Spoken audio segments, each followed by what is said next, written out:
សិនបើមួយជីវិតមនុស្សយក30000ថ្ងៃមកគិតនោះមនុស្សអាចរស់បាន83ឆ្នាំនៅអាយុ20ឆ្នាំគឺនៅសល់តែ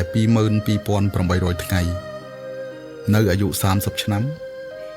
គឺនៅសល់តែ19000ថ្ងៃនៅអាយុ40ឆ្នាំ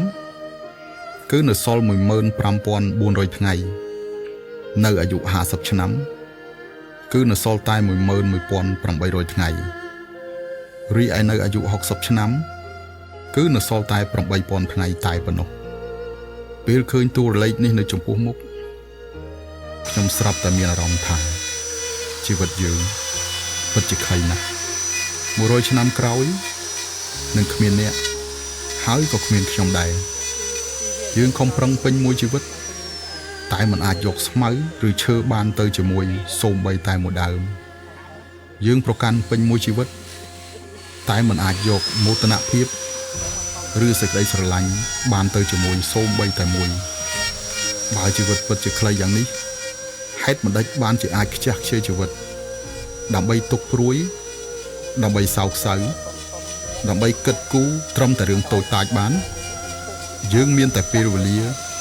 ដើម្បីស្រឡាញ់ដើម្បីសោយសុខដើម្បីសប្បាយនិងដើម្បីមានសុភមង្គល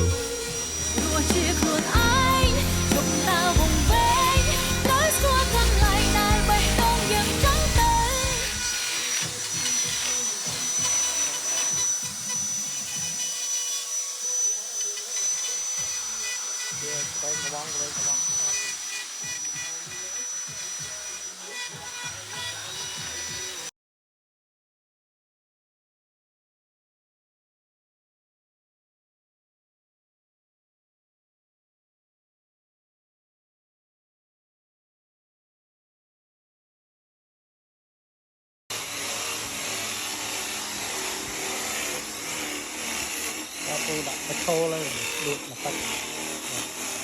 ในกระป๋องยังตัดที่เรา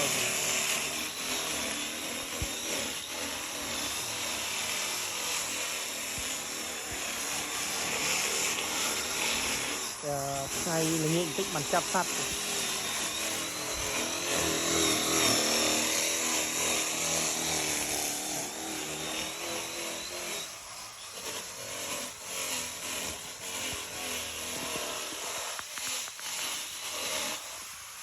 นี่ติ๊กมันยังจับสัตว์อยู่นะ